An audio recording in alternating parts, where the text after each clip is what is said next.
Jean-François Lisée, on va pas faire semblant qu'on se connaît pas, donc je vais te tutoyer parce qu'on se connaît dans le civil. Julie Miville-Deschênes, présidente du Conseil du statut de la femme, vient de dénoncer ton gouvernement. Elle dit avoir été victime de pression... Tu tutoies le gouvernement aussi? Elle dit avoir été victime de pression politique pour éviter que le Conseil ne se prononce, probablement en défaveur de la Charte. Est-ce que Pauline Marois est devenue Stephen Harper et veut faire taire la dissidence? Le Conseil du statut de la femme, sous Christiane Pelchat, a rendu un avis extrêmement important, extrêmement intéressant, en faveur d'exactement ce que le gouvernement est en train de faire maintenant. C'est pas ma question. Mais je vais te répondre. Et le Conseil du statut de la femme a ensuite choisi Julie Miville-Deschênes, qui a des réserves sur l'opinion de sa prédécesseur et du Conseil avant elle. Le Conseil est désigné par le Conseil des ministres. Il y avait 4 places disponibles, donc il y avait 4 places à combler.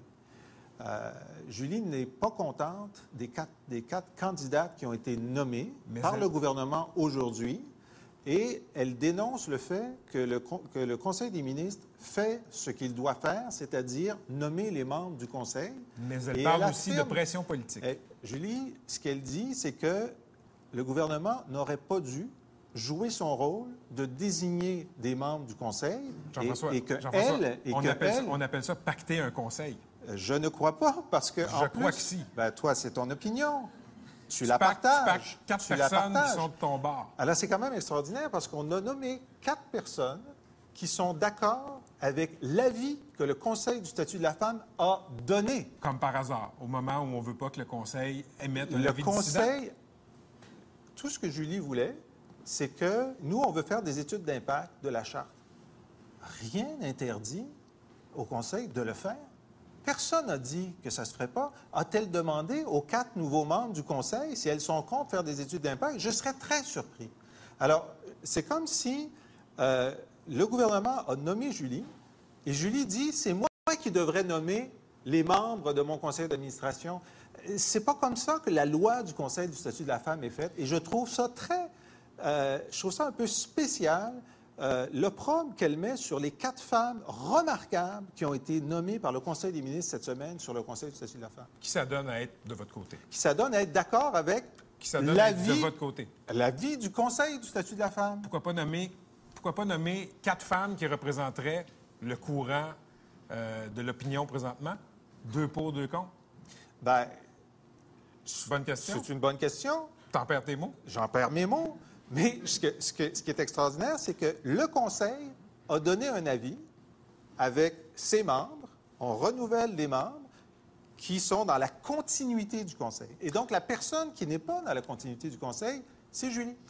Le PQ, ces jours-ci, pour défendre cette Charte des valeurs québécoises qui est attaquée, fait un parallèle avec la Charte de la langue française en 77.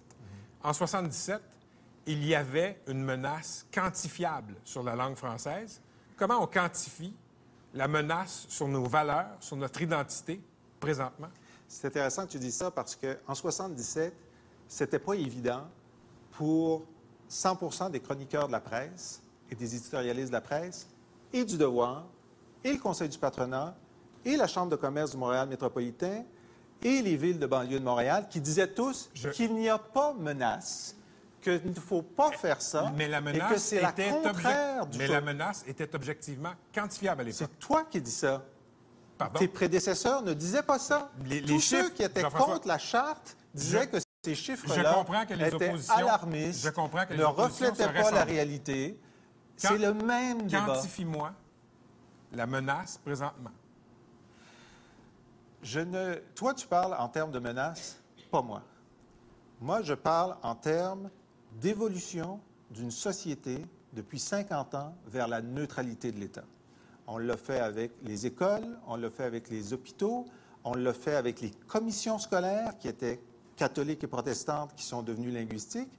Et il y a une dizaine d'années, Pat, on a dit à tous les parents catholiques et protestants du Québec qu'à partir de dorénavant, ils n'auraient plus le droit d'envoyer leurs enfants d'avoir de la pastorale dans les écoles, alors que c'était un droit acquis depuis des générations.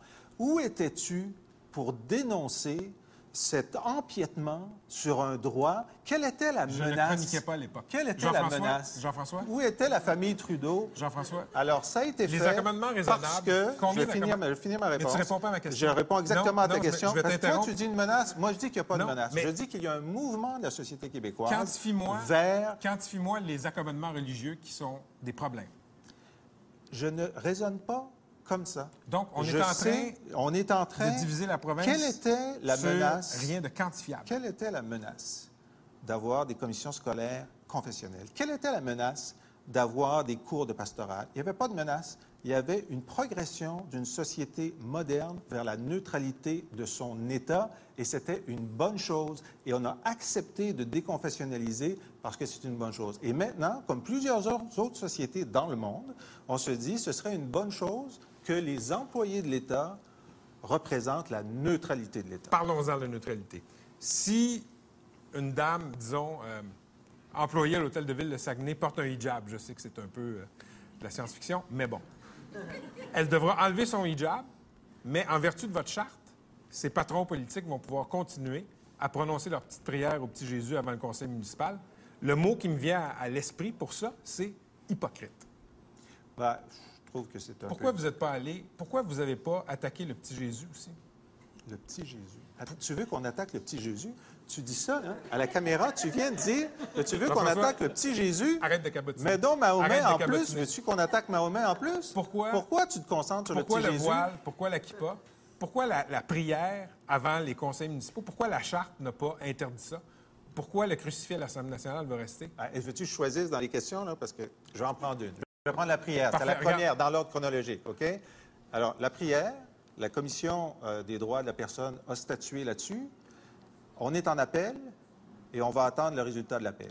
Alors ça, pour moi, c'est un débat Ça qui vous est déjà empêchait fait. pas. Ça vous empêchait pas.